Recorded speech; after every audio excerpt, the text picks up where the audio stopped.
His name was Luke, but online everyone knew him as Skystep. At the beginning, he was just one of many. Phone-shot videos, worn-out sneakers, random rooftops, and that obsession with feeling free above the void. He jumped across low walls, railings, abandoned parking structures. Nothing special. Until that one video. A jump that looked impossible. 2 rooftops, 6 floors of empty space below. It blew up. Comments, shares, subscribers climbing by the thousands every hour. And with the fame came the requests. Go higher. Do it blindfolded. Do it in the rain. At first, Luke laughed it off. Said it was just entertainment. But the bigger the channel got, the more something shifted. It didn't feel like his content anymore. It felt like the audience was in control. Every video had to be bigger. Every jump longer. Every risk more real. He started changing, barely sleeping, only going out to train or film, spending nights scrolling through comments. Some people worshipped him, others challenged him. Then that comment appeared, just one, buried under thousands. If you're really the best, do it live. Rooftop jump, no practice. Luca liked it. He didn't reply right away, but in the days after, he kept bringing it up in his videos. At first as a joke, then less and less like one.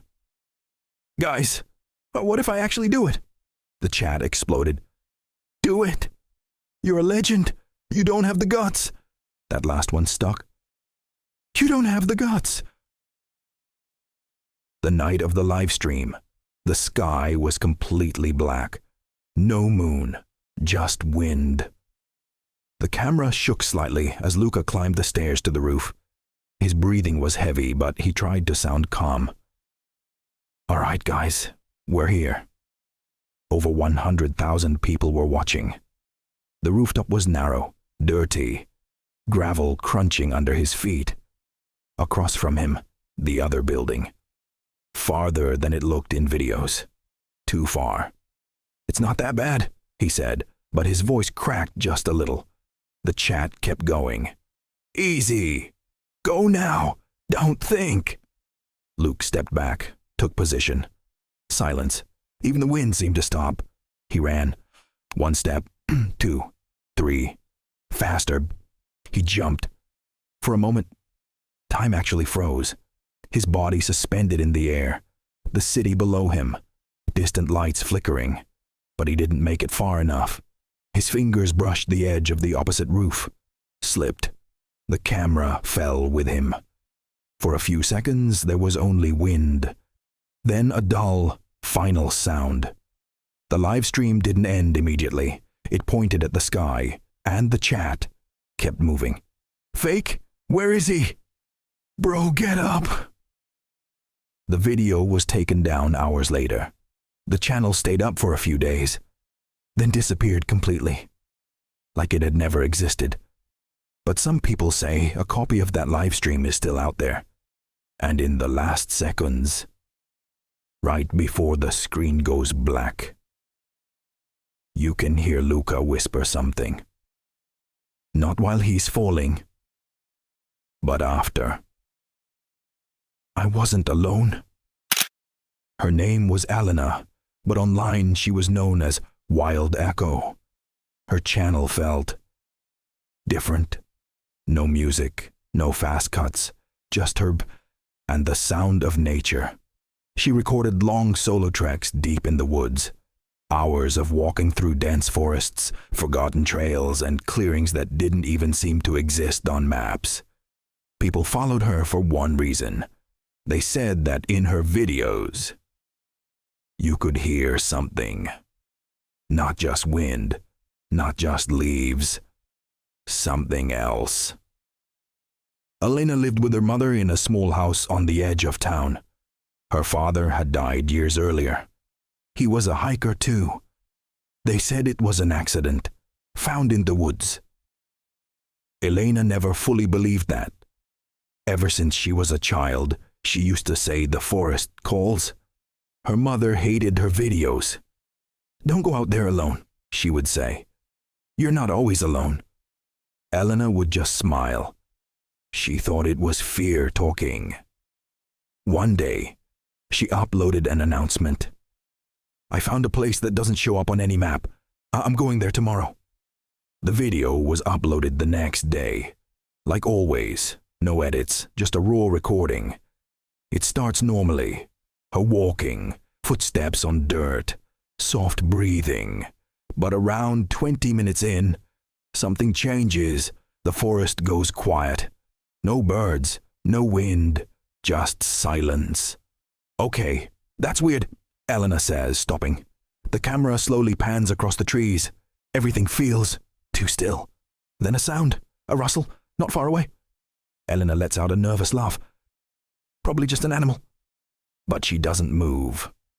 And the sound stops with her. From that moment on, every step she takes, something follows. You never see it clearly. Just shadows between trees, branches moving a little too slowly. A second set of breathing. That doesn't match hers. The comments under the video exploded. Some said they saw a figure. Others swore they heard a low growl, but not like any normal animal. Halfway through the video, Elena stops talking. She walks faster, breathing harder. I'm not alone, she whispers. For the first time, she sounds genuinely afraid. The camera jerks as she turns suddenly. For a single frame, something is there, low to the ground, lean like a leopard. But the eyes, too still, too human. Then it happens. A sudden noise, a blur of movement just outside the frame. Elena screams. The camera drops. All you can see are leaves and pieces of sky through the branches. The audio becomes chaos, footsteps, branches snapping, a deep, guttural growl. Then silence. The video keeps recording. For 12 more minutes. No one enters the frame. Nothing moves. Until something approaches the camera. Slowly, you can hear it breathing. Heavy, controlled, not rushed, like it's not hunting anymore. Then a sound. Not quite a growl. Not quite a voice. Something in between. Like it's trying to form words. The video ends. Her family reported her missing the next day. Search teams combed the forest for weeks. They found her camera, untouched. But Elena was never found. Her channel, Wild Echo, is still online.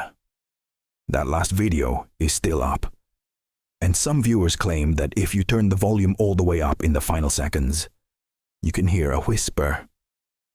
Clearer than before. Like something learned how to speak. And now, it's your turn to watch.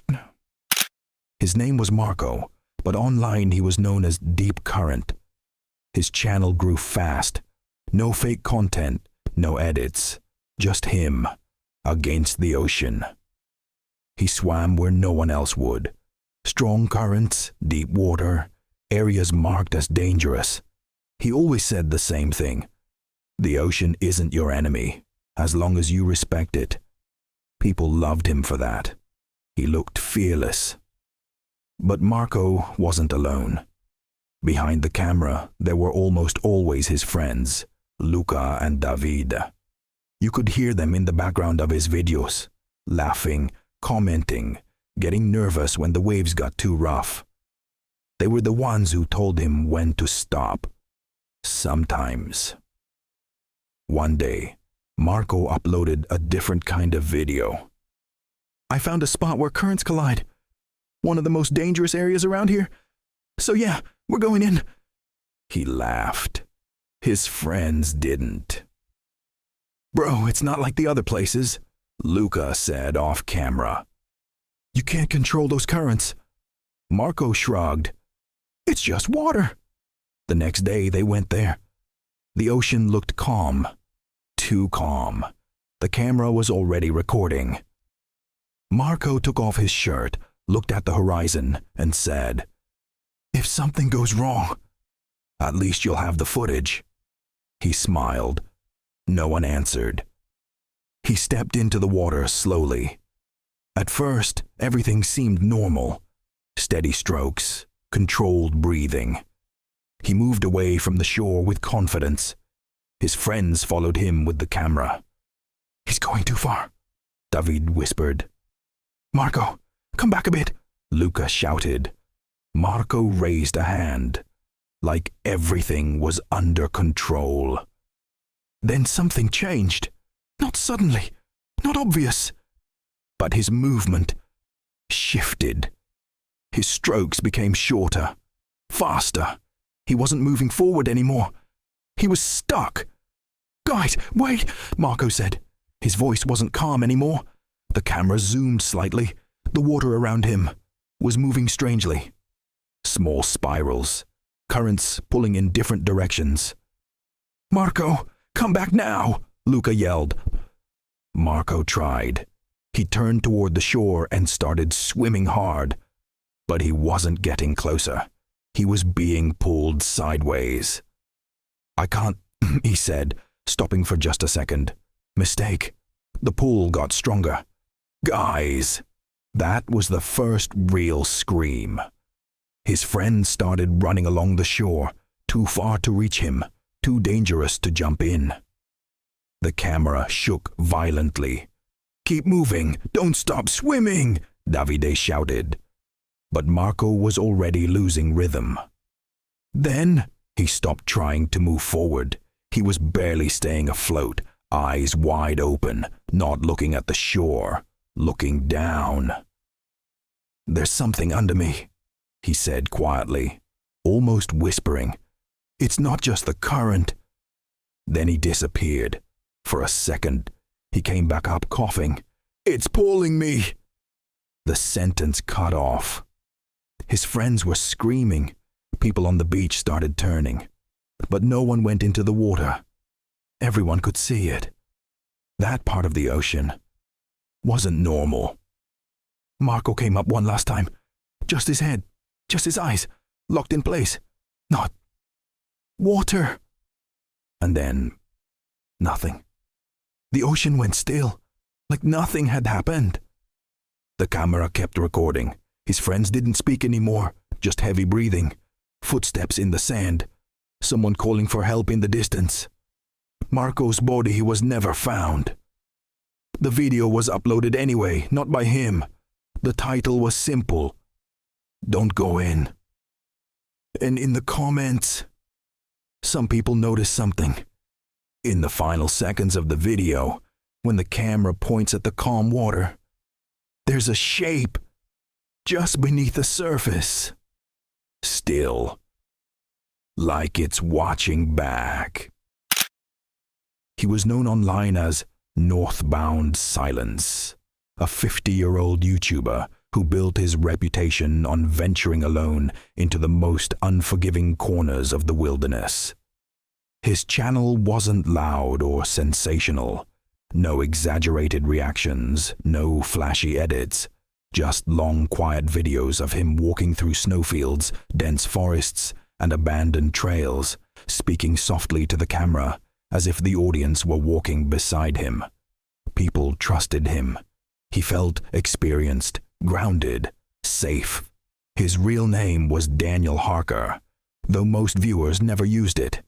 To them, he was the calm voice in the cold, the man who could make isolation feel peaceful instead of terrifying. His final video was uploaded on a gray afternoon in late January. It was titled simply, 3 Nights Alone, Northern Ridge. At first, nothing seemed unusual.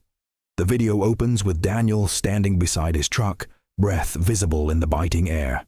Snow stretches endlessly behind him, untouched, pristine. He gives a small smile, adjusting the camera. "Temperature's lower than expected," he says casually. "But nothing I haven't handled before?"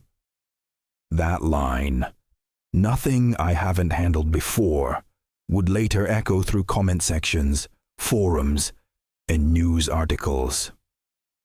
The first day goes smoothly. He hikes through a narrow ridge, sets up camp before sunset, and boils water while talking about the landscape. His voice is steady, relaxed. There's even a moment where he laughs quietly after slipping slightly on ice. But something changes on the second night. It's subtle at first. His movements slow down. His speech becomes slightly delayed, as if he's thinking harder than usual to form sentences. He mentions the cold more often. "Feels sharper tonight," he says, rubbing his hands together. Wind's cutting through the layers. The camera lingers longer than usual on the dark tree line behind him. At one point, he turns his head abruptly, as if he heard something, but says nothing about it. Viewers later argued about that moment endlessly. By the third day, the tone has shifted completely. The video shows him walking, but not with the same confidence. His steps are uneven, drifting off the narrow path he had been following. The camera angle dips often, catching more of the ground than his face. His voice is different now, quieter, strained. "I misjudged the route," he admits at one point. "Trails, not where I thought." There's a long stretch, nearly 8 minutes, where he doesn't speak at all, just the sound of wind scraping across the microphone. Then comes the part that unsettled everyone. He stops walking. The camera is set down on a rock, slightly tilted. Daniel sits in the snow, not even attempting to brush it away. His gloves are off, resting beside him. "That's strange," he murmurs, staring at his own hands. "Don't feel cold anymore." His tone isn't alarmed. If anything, it's almost curious. Viewers familiar with hypothermia recognized it immediately. He smiles faintly. "Funny how that works." After that, his words become fragmented. He talks about warmth, how he feels warm, how the wind doesn't bother him anymore. He mentions seeing the lights from his truck, even though later investigations confirmed he was miles off course. At one point, he looks directly into the camera and says, "I think I'll just rest here for a bit." Snow begins to collect on his jacket as he leans back. The camera keeps recording. Minutes pass, then an hour, then more. There's no dramatic moment, no sudden collapse, just stillness gradually taking over the frame. The wind continues, relentless, indifferent. The video ends only when the battery dies. It took 5 days for search teams to locate him. They found Daniel exactly where the video suggested, sitting against a drift, partially covered in snow. The camera was still mounted on the rock nearby. What disturbed investigators wasn't just how he died, it was how calm he had been at the end. No signs of panic, no attempt to build a fire or move again. Just acceptance. Almost as if he didn't realize what was happening. The video remains online. Some say it should be taken down. Others argue it's a warning, an unfiltered look at how dangerous nature can be, even for someone experienced. But the most unsettling part isn't the cold or the isolation, or even his final moments. It's how familiar it all feels. Because until the very end, he wasn't doing anything unusual. He was just making another video. Just like always. He went by the name Wild Frame online.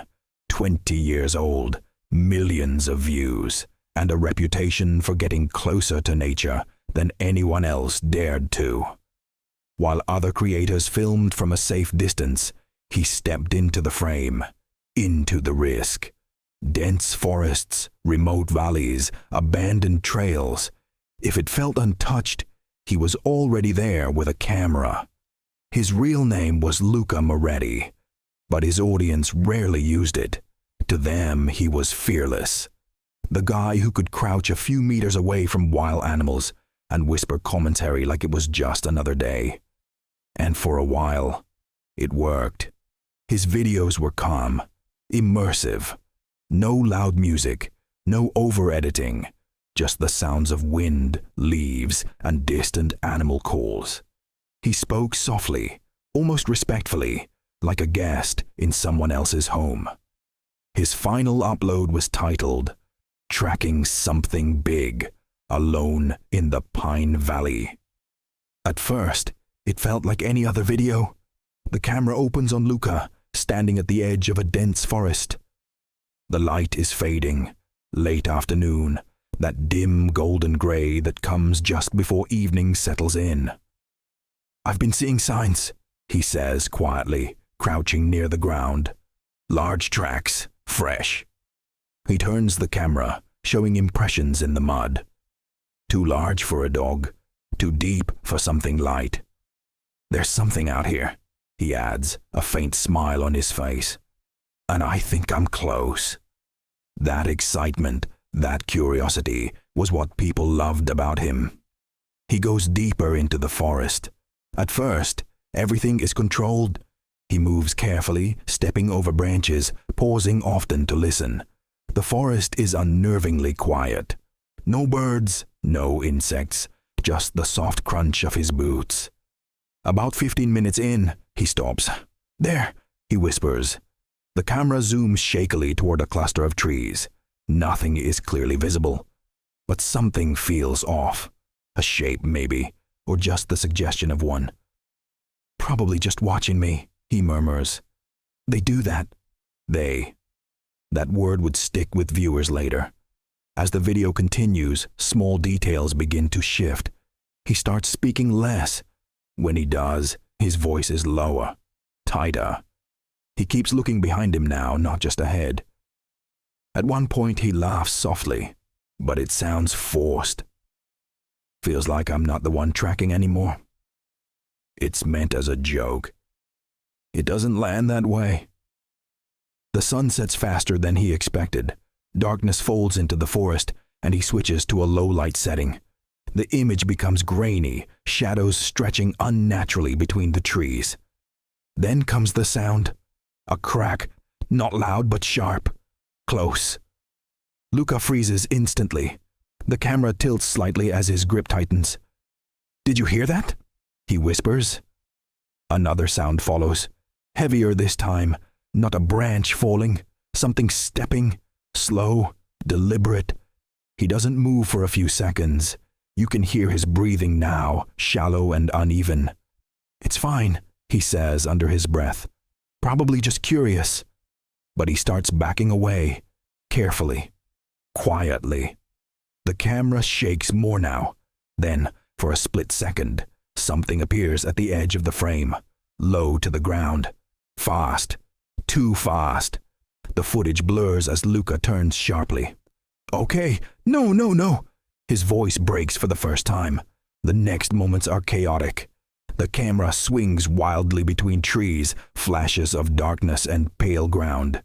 Heavy movement crashes through the undergrowth behind him, closer, closing in.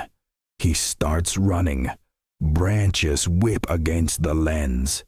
His breathing becomes frantic, panicked. There's a guttural sound somewhere behind him.